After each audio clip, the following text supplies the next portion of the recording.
छत्तीसगढ़ की जनता को याद है, आपने वादा किया था कि हम धान खरीदी में बकाया सरकार का बोनस बाकी हम दे देंगे। छत्तीसगढ़ की जनता को याद है कि आपने ये वादा करा था, आपने वादा पाला नहीं। छत्तीसगढ़ की जनता को ये भी याद है कि आपने महतारी के अकाउंट में, हमारी मातृशक्ति के अकाउंट में 500 रुपया डालने के लिए वादा किया था। इतना ही नहीं, मैनिफेस्टो में लिखा हुई बात को सार्वजनिक तौर पर कह दिया कि हमने ऐसा कोई वादा ही नहीं करा। हाँ, छत्तीसगढ़ की जनता को याद है, आपने 500 रुपया हमारी महतारी मातृशक्ति के अकाउंट में डालने की बात कही थी, आपने नहीं पाला।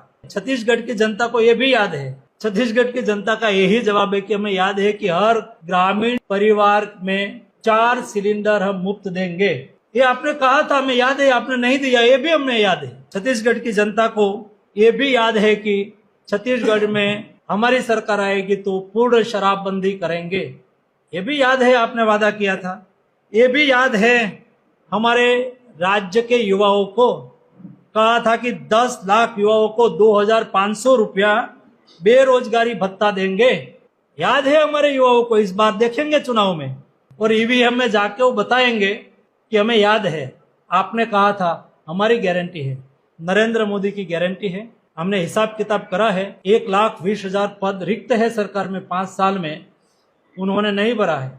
उसमें से पहले 2 साल में 1 लाख पद सरकारी नौकरी का भर देंगे। राज्य में एक दिवाली हमने मना लिया, छत्तीसगढ़ दूसरी दिवाली मनाएगा 3 तारीख को। और तीसरी दिवाली हमने मैनिफेस्टो में कहा है कि हम छत्तीसगढ़ के भाइयों और बहनों को राम लल्ला का दर्शन करने के लिए अयोध्या ले जाएंगे।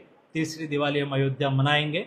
पूर्ण बहुमत के साथ भारतीय जनता पार्टी की सरकार बन रही है, मुझे स्पष्ट दिखाई दे रहा है। मैं आपके माध्यम से सरकार को कहना चाहता हूँ, 2 दिन बाकी है, कोई सरकारी अफसर सरकार के टूल्स के रूप में काम न करे। कई अफसर ने भारतीय जनता पार्टी के कार्यकर्ता प्रचार प्रसार कर रहे, उसमें बाधा डालने की कोशिश की, उसको पकड़ के थाने में बिठा दिया। मैनिफेस्टो के बारे में बात करना हर पॉलिटिकल पार्टी और कार्यकर्ता का अधिकार है, वो अपनी बात करने के लिए जा सकते हैं, उसको रोकने की कोशिश की गई है। कृपया करके कोई अफसर सरकार के टूल्स के रूप में काम न करे। सरकार के अफसर की जिम्मेवारी है कि वो न्यूट्रल होके, तटस्थ होके काम करे। लोकशाही के मूल्यों का जतन करना इस सभी की जिम्मेवारी है।